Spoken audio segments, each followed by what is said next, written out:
Live है? Okay जी। अस्सलाम वालेकुम, मैं हूँ रोहेल इंतखाब और ईद की स्पेशल ट्रांसमिशन आपके सामने हाजिर है और अपने मेहमानों से हम बात करेंगे कि जी उनकी ईद कैसे गुजर रही है और अभी क्योंकि आगाज़ हुआ है ईद का और रमज़ान कैसे गुजर रही बात होगी। ये तमाम तर बातें करेंगे, लेकिन अकेले तो नहीं करूँगा, जाहिर सी बात है इस ट्रांसमिशन में मेरा साथ दे रही है मेरी को होस्ट अफशा फारूक। अफशा, ईद मुबारक। कैसी हैं ईद आप? मुबारक रोहेल साहब, कैसे हैं आप? अल्हम्दुलिल्लाह। आपकी ईद कैसी गुजरी है बताएं। बहुत अच्छी, अभी तो शुरू हुई है। There is a lot which will happen. सबसे पहले तो तमाम देखने सुनने वालों को दिली ईद मुबारक ग्रेनिच यूनिवर्सिटी की फैमिली की तरफ से। आज हमारे साथ इस स्टूडियो में कुछ मेहमान होंगे जो कि हमारी फैकल्टी और स्टाफ में से हैं और हम बात करेंगे कि उनका रमज़ान कैसा गुजरा, क्या हैपनिंग्स थी रमज़ान की और ईद कैसी गुजरेगी। तो हमारे साथ स्टूडियो में दो मेहमान इस वक्त मौजूद हैं। हमारे साथ हैं सबसे पहले तो सर इमादुल करीम और उनके साथ बैठे हैं डॉक्टर साबिर। हम इनसे पूछते हैं कि इनकी ईद कैसी गुजरी। ईद मुबारक आप दोनों को।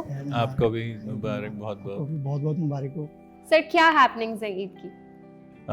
इस बार ईद कुछ डिफरेंट लगी क्योंकि 2 इयर्स हम लोगों ने कोविड से गुजरे और बिल्कुल एक डिफरेंट सिचुएशन थी और अब ऐसा लगता है कि जब 2 साल पहले हमारी नॉर्मल लाइफ थी और इस बार अब वैसे ही सारी खुशियाँ, वैसे ही सारे मेहमान, सारी तैयारी, एंड वी आर एक्सपेक्टिंग कि जिस तरह से लोग पहले आते थे और जाते थे हम भी कहीं जाएंगे। तो वो 2 इयर्स जो हमारे गुजरे उसमें टोटली वी वर आइसोलेटेड, सो ये हमें चेंज लगा। डॉक्टर साबिर, आप बताएं आपकी ईद। मुझे लग रहा है आपने सबसे ज़्यादा रोज़े आपने रखे हैं, बिल्कुल तरावियाँ आपने पढ़ी हैं, कुछ ठीक है, और रोज़े आपको हैं बिल्कुल भी बीमारी टाइम की नहीं मिला है और आपके चेहरे से लग रहा है कि आप आज बहुत फ्रेश फील कर रहे हैं, ऐसा है कि नहीं? Thank you. बिल्कुल, जहाँ तक ईद गुजरने की बात है तो कोविड के बाद 2 साल बाद, पूरे 2 साल से भी बल्कि अब ज़्यादा कह लें, ज़िंदगी की रौनकें बहाल हुई हैं। बाज़ारों में रौनकें नज़र आई, ज़िंदगी की चमक नज़र आई। ऐसा लगता था कि 2 साल ज़िंदगी रुक सी गई है, थम सी गई है। ज़िंदगी की रौनकें बहाल होने से इंसान भी ज़िंदा होता है। ऐसा लगता है कि अब मेरा नया जन्म हुआ है 2 साल के बाद। 2 साल मेरे ऐसे गुजरे कि शायद मैं किसी कोमा में चला गया था, शायद मैं किसी कोमा की कंडीशन में चला गया था। तो थैंक यू वेरी मच। तो साबिर भाई, मेरा आपसे सवाल ये, आप ऐसा क्यों कह रहे हैं कि कोमा में चले गए थे? क्या ऐसा मतलब आप आइसोलेटेड हो गए थे और क्या हुआ था? कुछ देखिए मेरी जो शख्सियत है, मैं हमेशा घुल मिल जाने वाले लोगों में से हूँ। मेरी तबीयत के बरहक ऐसा हुआ, मीन्स कि मैं एक्सट्रोवर्ट से इंट्रोवर्ट में कन्वर्ट हुआ, जो मेरी तबीयत से मुताबिकत नहीं रखता था। इसलिए घर, ऑफिस, 1 साल तो पूरा का पूरा एक कमरे में वक्त गुजारा, फैमिली से दूर, भाइयों से दूर, घर वालों से दूर। ऐसा लग रहा था कि शायद मेरे जिस्म से रूह सी निकल गई है। इसीलिए मैंने वर्ड यूज़ किया कि मैं कोमा में चला गया था, क्योंकि ना भाइयों से राब्ता, ना बहनों से राब्ता, ना दोस्तों से राब्ता, सबसे बढ़कर जिनसे मेरी ज़िंदगी, मेरे स्टूडेंट से मेरा राब्ता नहीं था। तो इसलिए ज़िंदगी बहुत डिफरेंट सी हो गई थी। अब क्या प्लान है सर, दिन किस तरह से गुजारेंगे? अभी तो ईद शुरू हुई है, नमाज़ पढ़ के सीधे आपके पास आ गए। तो देखें आपके प्रोग्राम से फारिग होने के बाद क्या करते हैं। प्लान यही है कि सबसे पहले अपने फादर की कब्र पे जाऊंगा, उसके बाद अम्मी वगैरह से मिलने, फिर भाइयों से, फिर रात को हमारे घर एक ग्रैंड फैमिली प्रोग्राम होता है, तो उसका मुझे बेचैनी से वेट है, क्योंकि आफ्टर 2 इयर्स ये प्रोग्राम हमारे लिए प्लान किया गया है। बहुत खूबसूरत बात अफशा। हमारा कल्चर, मुझे इतना अच्छा लगा भी साबिर भाई ने जो सारी बातें की कि बड़ों से मिलने जाएंगे और अगर वालिदैन जिनके हयात हैं उनको सलाम के लिए जाते हैं, नहीं होते फिर कब्रिस्तान का रुख करते हैं और फिर गेट टुगेदर शाम में दोस्तों से होता है। इमाम साहब आपकी तरफ आते हैं। सर, हमने ये भी सुना और देखा कि आपने अपना वेट बहुत कम किया। रमज़ान में आपने मुझे बताएं रोज़े रखे हैं और मतलब इफ्तार में कुछ खाया भी है या जी नहीं? मैं अभी ऑफ एयर आपसे यही बात कर रहा था कि मेरा पूरा घर जो है वो वेट प्लस में जा रहा है, क्योंकि वही शरबत और वही पकोड़े सब खा रहे हैं और मैं इन चीज़ों से ज़िंदगी में पहली बार बाहर हूँ। और इफ्तारी में भी कुछ नहीं खाया? नहीं, मतलब शरबत, पकोड़े और नथिंग, सिर्फ खजूर और पानी। पहली लाइफ में पहली बार मैंने ये जो ऐसी मोटिवेशन हमें भी मिल जाए तो क्या लाल बात है। शरबत मैंने जिंदगी में पहली बार अभी तक जो है वो नहीं लिया पूरे रमजान में। Nothing, first time in my life एक कमिटमेंट अपने साथ, so I am taking this along with me. और इस रमज़ान में मैं इससे बड़े आराम से निकल आया और एक खजूर से रोज़ा रखता था, एक खजूर से रोज़ा खोलता था, मील मैं एक ही बार लेता था रात को, बस दैट्स इट। तो मैंने इसी तरह 30 डेज़ पूरे किए। इससे सर एक बात और हमें समझ आती है कि रमज़ान में हम इफ्तारी पे इतना एक्स्ट्रावेगेंट सब कुछ कर रहे होते हैं। इससे आपकी बात से हमें पता चलता है दैट सिंप्लिसिटी, इफ्तार हो कि सहरी हो, ये हमें सीखना चाहिए। There are so many things on the table, but जो रियल ब्यूटी है आई थिंक रमज़ान की, वो उसकी सिंप्लिसिटी में है, उनकी ट्रेडिशनल चीज़ों में है, जो अभी हम आपसे सुन रहे हैं। जी, मैं जिस टेबल पे बैठा होता था वो वहाँ ये जितनी चीज़ों के आपने नाम लिए ये और इससे और ज़्यादा चीज़ें होती थी, लेकिन असल वही नफ्स पे कंट्रोल कि सिर्फ अपने लिए एक उठाया खजूर, पानी पिया और नमाज के लिए निकल गए, बाकी सब लोग अपना। इमाम साहब आपको सिचुएशन देते हैं, ठीक है, यहाँ पर मैं समझ लें कोई एक 1000 के पैसों की गड्डी है मैंने यहाँ पे रख दी और ये सारा मीठे आपको केक खाने होंगे, बिस्किट्स खाने होंगे, आप खा सकते हैं? नेवर। क्यों? इसलिए कि मैं अपनी लाइफ की जिस ट्रांजिशन से गुजर के यहाँ पहुँचा हूँ, मैं अब दोबारा वहाँ नहीं जाना चलिए चाहता। 5000 रख देते हैं, 1000 छोड़ नहीं, आप 1 लाख रख दें, I am not going to. उनकी इंटरमिटेंट हाँ, फास्टिंग में बड़ी मेहनत हुई है। मैं वापस नहीं जाना चाहता, I don't want to go back.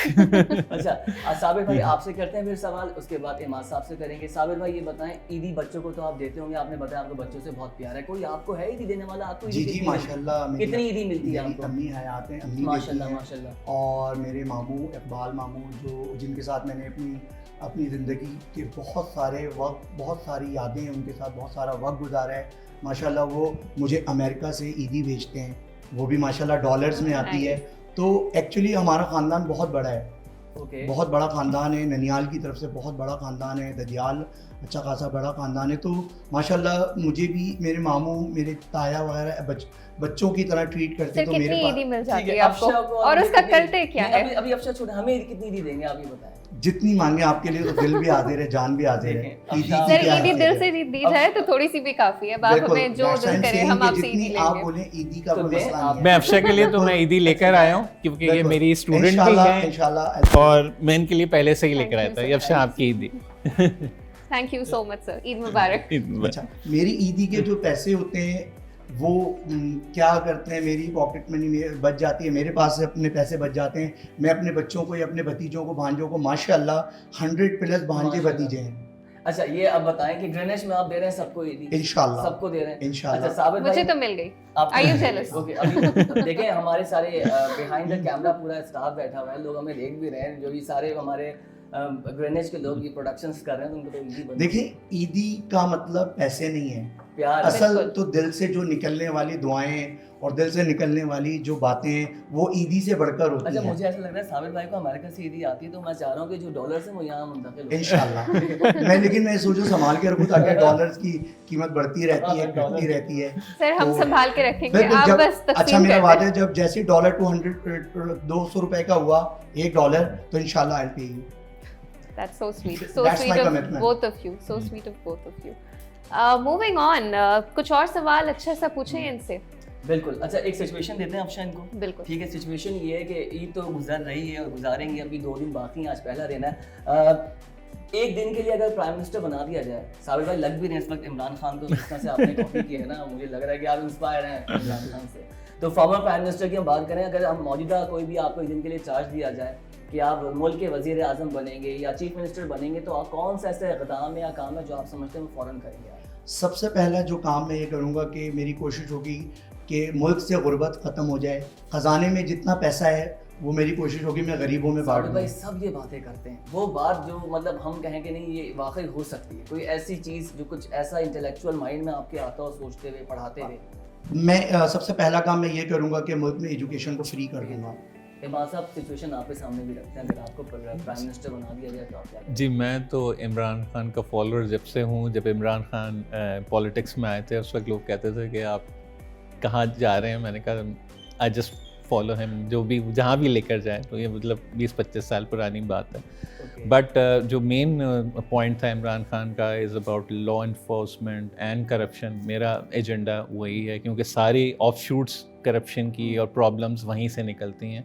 अगर लॉ उसकी इम्प्लीमेंटेशन और करप्शन पे सही मानों में कंट्रोल हो सही जाए तो बात। सारी चीज़ें खुद और ठीक हो illegal जाएंगी। क्या आपको पता है इंस्टीट्यूशन और हमारी नेबर कंट्रीज़ जहाँ आप देखें, चाहे फार ईस्ट देख लें, मिडल ईस्ट देखें, वहाँ ये सब चीज़ें लॉ की इम्प्लीमेंटेशन है, तो वहाँ ये सब चीज़ें नहीं हैं। हमारे लॉ तो है, इम्प्लीमेंट नहीं होता। बिल्कुल। अच्छा सरेमाद, आपसे एक छोटा सा और सवाल है मेरा, क्योंकि आप मेरे टीचर भी रह चुके हैं, आपके काफ़ी सारे एक्सपीरियंसेस मैंने सुने हैं, so you are a person with full of experiences and life stories. मुझे एक बात बताएं कि जब आप बच्चे थे तो आपकी उस वक्त की ईद में और अब की ईद में आपको क्या फ़र्क नज़र आता है? उस वक्त की ईद में थे कि जो एक बच्चों के वो होते हैं ईद आने से पहले कि हम वहाँ जाएंगे, वहाँ से इतनी ईदी मिलेगी, ये तो उस वक्त बच्चों की ये ख्वाहिशें होती हैं कि मैं इतने जमा कर लूँगा पैसे। तो हर बच्चे के, अभी जैसे मैं अपने छोटे बेटे को देख रहा हूँ तो वो उसके सारे प्लान्स ये हैं कि मुझे वो इतने देते हैं, लास्ट ईयर इतनी मिली थी, तो वो हम उस वक्त उस मोड में थे। अब मैं लाइफ के जिस स्टेज में हूँ, अब मेरी रिस्पॉन्सिबिलिटीज़, मेरा रोल लाइफ में बिल्कुल डिफरेंट है। सो मेरी अब थिंकिंग बिल्कुल डिफरेंट है। अब मेरे आगे बच्चे हैं और कजन्स उनके बच्चे हैं, तो अब it's not taking, it's giving away. अच्छा, कुछ चीज़ें बड़ी डिफरेंट हो गई है। Tell me if you agree with me Rohail. पहले जब हम बच्चे होते थे तो हमें ऐसा लगता था कि ईद कार्ड लेने हैं, सबको डिस्ट्रीब्यूट करने हैं, यू नो, नानी के नाम का ईद कार्ड, दादी के नाम का ईद कार्ड। अब वो चीज़ बच्चों में नज़र नहीं आती है। So what do you think replace किन चीज़ों से हुई है? ये सारी टेक्नोलॉजी ने सारे हमारे लाइफस्टाइल को सारा बदल दिया। सारे हर चीज़, वहाँ कार्ड भी, अगर कोई ग्रीटिंग भी है तो व्हाट्सएप जा रही है, I wish I could bring that Eid card या फेसबुक पे जा रहा है, या जैसे हमारे प्ले कार्ड्स हैं, आप देखें इस तरह से सारी बिल्कुल चीजें समथिंग बनती हैं। Like that. तो सब डिजिटल हो गया, बस ये है सारा। I want to add something. जी। जैसे हम क्योंकि मीडिया की, तो मैं मीडिया की ही यहाँ बात करूँगा। 1964 में मार्शल मैकलुहान ने कॉन्सेप्ट दिया था कि हमारी दुनिया जो है ग्लोबल विलेज में कन्वर्ट हो जाएगी इलेक्ट्रॉनिक मीडिया की वजह से। लेकिन लास्ट 2 इयर्स में हमने ये देखा कि कोविड की वजह से हमारी जो फैमिली है, now we are living in a digital family, we are the member of digital family. तो बच्चों के पास डिवाइसेस आ गई हैं, गैजेट्स आ गए हैं, तो लाइफ एकदम चेंज हो गई है और लाइफ जो हो गई एक स्क्रीन तक महदूद हो गई है।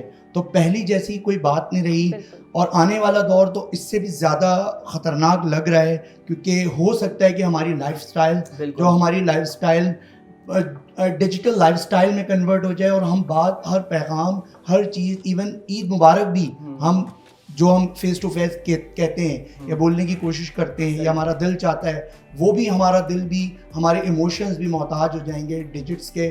सो लाइफस्टाइल, अब हमारी जो लाइफस्टाइल है एंटायरली चेंज हो गई है और आने वाला फ्यूचर इससे भी ज़्यादा मुझे ख़तरनाक लगता है।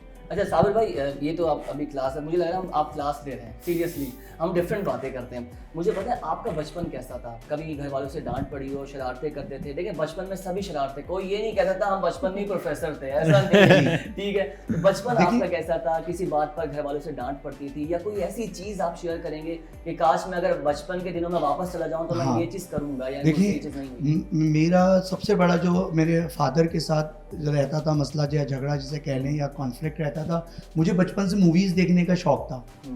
तो मेरे घर वाले मुझे अलाउ नहीं करते थे सिनेमा जाने के लिए, तो मैं छुपकर अपने ताया के बच्चों के साथ, यानी मेरे अपने कज़न्स के साथ जाता था। तो इस बात पे हमेशा मेरे फादर के साथ, अल्लाह उनको जन्नत नसीब करे, उनके साथ यही मेरा कॉन्फ्लिक्ट रहता था। इसके अलावा मुझे अम्मी की तरफ से एक हमेशा डांट पड़ती थी। मैं शायद अपनी एक खाला है उनके घर जाना पसंद नहीं करता था, बिकॉज वहाँ पे जो कज़न्स थे वो थोड़े से डिफरेंट टाइप के थे। जी बिल्कुल। तो ये वजह, ये बचपन की वो यादें जो अभी तक मेरे माजी का एक हिस्सा हैं और ये एक ऐसा माजी है जो कभी मेरे माइंड से इरेज नहीं होता। अच्छा जी, ये बड़े मज़े का सेशन हुआ है रोहेल हमारा। इसी के साथ साथ हम बढ़ेंगे हमारे नेक्स्ट सेगमेंट की तरफ। हमारे साथ हमारे 2 मारूफ पर्सनालिटीज़ मौजूद थी जिन्होंने हमें बताया कि उनकी ईद कैसी गुजरी, उनका रमज़ान कैसा था। हम नेक्स्ट सेगमेंट की तरफ बढ़ते हैं जिसमें हमारे फैकल्टी और स्टाफ फिर से हमें ज्वाइन करेंगे, कुछ नई बातें सुनेंगे, कुछ नई कहानियाँ सुनेंगे।